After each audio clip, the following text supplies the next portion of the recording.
Bucket എടുത്തിട്ട്. അയ്യോ ചേട്ടാ എന്നാ പിടിച്ചോ പിടിച്ചോ പിടിച്ചോ. അയ്യോ എന്താ ചേട്ടാ? ബക്കറ്റ് എടുത്ത് തലയിലാണ് ചേട്ടാ പിടിച്ചോ. വലിക്കടിയേ വലിക്കട്ടെ. പിടിച്ചേണേ. എനിക്ക് വയ്യ, എനിക്ക് ഒറ്റയ്ക്ക് പറ്റുന്നില്ലല്ലോ ചേട്ടാ. അയ്യോ എന്നെ കൂടെ കെട്ടിലിടുവോ? എന്ത് ചതിയാണ് നീ കാണിച്ചത്? ചേട്ടൻ ഇങ്ങനെ എടുത്ത് ചാടുമെന്ന് ഞാൻ വിചാരിച്ചോ. ചേച്ചിയെ അന്ന് പറഞ്ഞ സാരി കൊണ്ടുവന്നിട്ടുണ്ട് ഞാൻ. കൊണ്ടുവന്നു.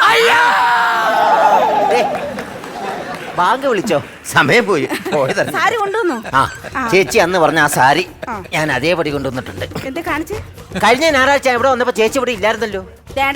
കഴിഞ്ഞ ഞായറാഴ്ച ഞാൻ പറഞ്ഞില്ല അങ്ങനെ കുഞ്ഞമ്മയുടെ മോടെ കല്യാണം വരി കൊടുത്തോണ്ട് പോകാൻ പട്ടുസാരി വേണോന്ന് ഞാൻ പറഞ്ഞായിരുന്നു. എന്നിട്ട് നീ എന്താ കൊണ്ടുവരാഞ്ഞത്? ഞാൻ കൊണ്ടുവന്നേ. കൊണ്ടുവന്നപ്പോ ചേച്ചി അയൽക്കൂട്ടത്തിന് പോയിരിക്കാന്ന് കെട്ടിയോ പറഞ്ഞു. ഞാൻ അയൽക്കൂട്ടത്തിന് പോകുന്ന തക്ക സമയത്തിനാ നീ കൊണ്ടുവരത്തുള്ളൂ. ഇത് പറഞ്ഞ മറ്റുള്ള വീടുകൾ കയറി ഇറങ്ങി വേണ്ട ഇവിടെ വരാനായിട്ട്. നീ രമണിയുടെ വീട്ടിൽ പോകാൻ എന്തൊരു സാമർത്ഥ്യമാണോ എനിക്ക്? കഴിഞ്ഞിട്ടുള്ളൂ എനിക്ക് രമണിയുള്ളൂ. നോക്കിയാ ചേച്ചി അന്ന് പറഞ്ഞ സാരിയാണ്, പച്ചക്കറിയുള്ള നല്ല ഒന്നാന്തര സാരി. കൊള്ളാം. സാരി മാത്രമല്ല, ചുരിദാറുണ്ട്, നൈറ്റി ഉണ്ട്, ഫ്രോക്ക് ഉണ്ട്, പിള്ളേർക്കുള്ള എല്ലാം ഉണ്ട്. ബ്ലൗസ് ഇല്ലടാ? അയ്യോ ബ്ലൗസ് നമുക്ക് മുതലാകത്തോണ്ട് ഞാനത് വിൽക്കുന്നില്ല ചേച്ചി. മുതലാവാത്ത ബ്ലൗസ് കച്ചവടം തുടങ്ങി ആ കൂട്ടത്തിൽ നമ്മൾ ഒരു ആശാരിയും കൂടെ കൊണ്ടു കിടക്കണം. എന്തിനാ ആശാരി? അളവെടുക്കാൻ വേണ്ടിട്ടേ.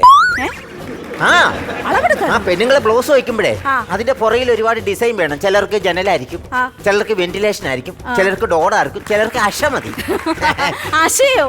അയയില്ലേ നമ്മൾ തുണി വിരിക്കാൻ, അതായിരിക്കും. അപ്പൊ ഒരാളെ കൊണ്ടുവരുന്ന അവനും കാശ് കൊടുക്കണം, പിന്നെ എന്റെ കാര്യം എല്ലാം കൂടെ നടക്കുക ചേച്ചി.